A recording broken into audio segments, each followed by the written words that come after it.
I never knew how much I needed to hear Alec Baldwin say the name Charles over and over and over again until I saw this movie. My life is now complete. Why in the world would that be, Charles? Blow out the candle, Charles. Thank you, Bob. Charles. Charles. Charles, baby. No offense, Charles, but I get my own girl. You got it, Charles! Come on! Come on, Charles! Come on! Hold on, Charles! Charles! Charles! Charles, you know, you're starting to loosen up.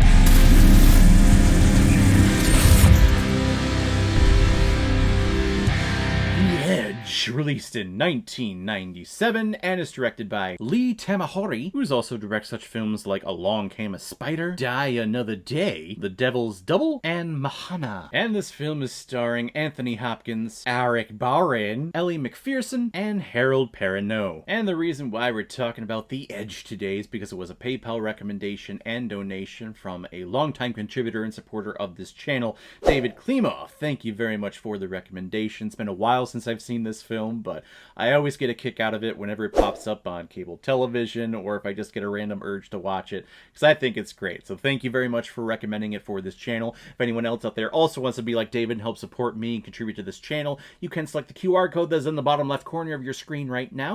You can send over your donation of $5 or more with your movie recommendation, and if I have access to it, I will watch it, review it, and give you a little shout out, just like what I did with David here. Billionaire Charles Morse is one of the smartest people in the world, and he accompanies his hot wife and photographer crew in the middle of remote Alaska. And while there, Charles decides to tag along with a couple of the crew as they go roaming for a local Native American to be a part of the photo shoot. Well, the plane hits a flock of birds and goes crashing to the ground. Now Charles and the remaining survivors need to find their way back home before they die of hunger and thirst, or eaten by the local Kodiak bear who is hunting them. And I am going to make a quick little shout out that this film is also starring Bart, the Kodiak bear. He is a huge character and has a huge presence throughout this entire thing. This is a live action bear that they had who was trained, but he's just so adorable. Of course, they had animatronic bears and things like that to use during the fight scenes, but for a lot of the wide shots and the shots of the bear running, that was actually Bart the Bear, so I think that's really cool. And I'm actually looking at Bart the Bear right now. This film released towards the end of his life. He died in 2000. So this film was just 3 years away from his final days on this planet. That's really sad. I figured he had passed away because this film is quite old. It's almost 30 years old, but well, just to know that the bear that we were seeing on screen was actually an elderly bear and he was kind of coming to the end of his life. That's sad. No, Bart the Bear. You were so adorable and you were so good. Now, this being 97, I would have been like 8 going on 9 years old, and I remember my dad sitting all of us down as a family, you know, back when we were a family.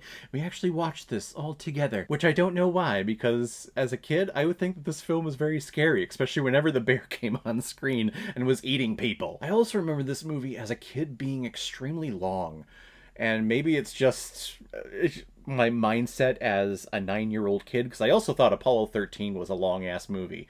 But as an adult watching those films now, this film included, no, it's not that long at all. I think it's like an hour 45 at most, so Caleb, young Caleb, get over it. This film is fine. And it's very entertaining. And this was 97, so back then you could be a billionaire and everyone would get behind you and be like, yeah, you go, dude. Here in 2024, if you are a billionaire, most likely everyone hates you, and for good reason. But I feel like when this film came out in 1997, that billionaires like nowadays, like Elon Musk and Jeffrey Bezos and Donald Trump, if you still want to consider him a billionaire, would watch this movie and just think like, wow, Anthony Hopkins in The Edge, he's my hero. He's a billionaire struggling to survive in the wilderness, and he is the sole survivor of the crew.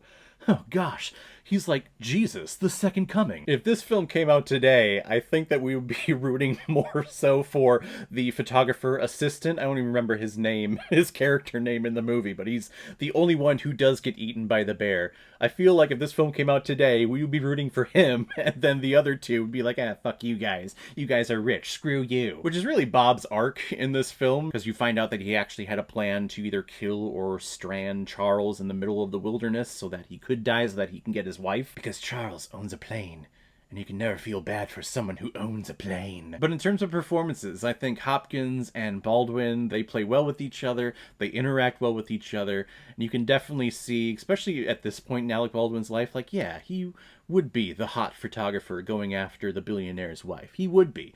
Nowadays, not so much. But back then, yeah, Alec Baldwin, he was quite a looker. The movie is a great survival film, and there are a couple of tricks and things that they do in here that's like, yeah, that's a really cool survivor trick.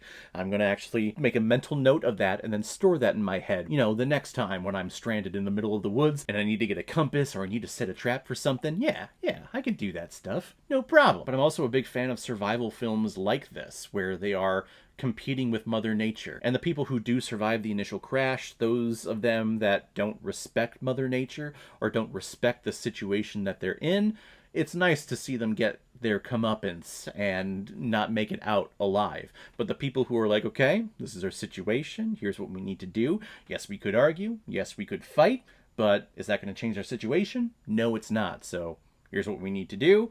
If you need to take your mind on something, go sharpen those twigs to make spears or whatever. Go do that. I like seeing those people come out unscathed. The Edge, I think, is a great survival movie. It's a lot of fun. It has a lot of twists and turns. It has some great action set pieces. It's not boring in any way. And again, it's just nice to see a billionaire survive Mother Nature, because you know what? We need more billionaires in this world to keep us safe. So the fact that one survived, it makes me feel happy, and I will be able to sleep at night now. I'm gonna give The Edge 4 out of 5 Blu-rays. I like it a lot. So guys, if you've seen The Edge, what did you think about it? Or if you've never seen it before and you stumbled across it because of this video, then comment below and let me know what you thought about it. And as always, if you like what you see here, if you like my take on movies, then hit the subscribe button and make sure you hit that bell. See you the next time I release my next movie review. So guys, I will see you next time on the channel, but in the meantime, be well, be good to each other, and go watch a movie. Take care, guys.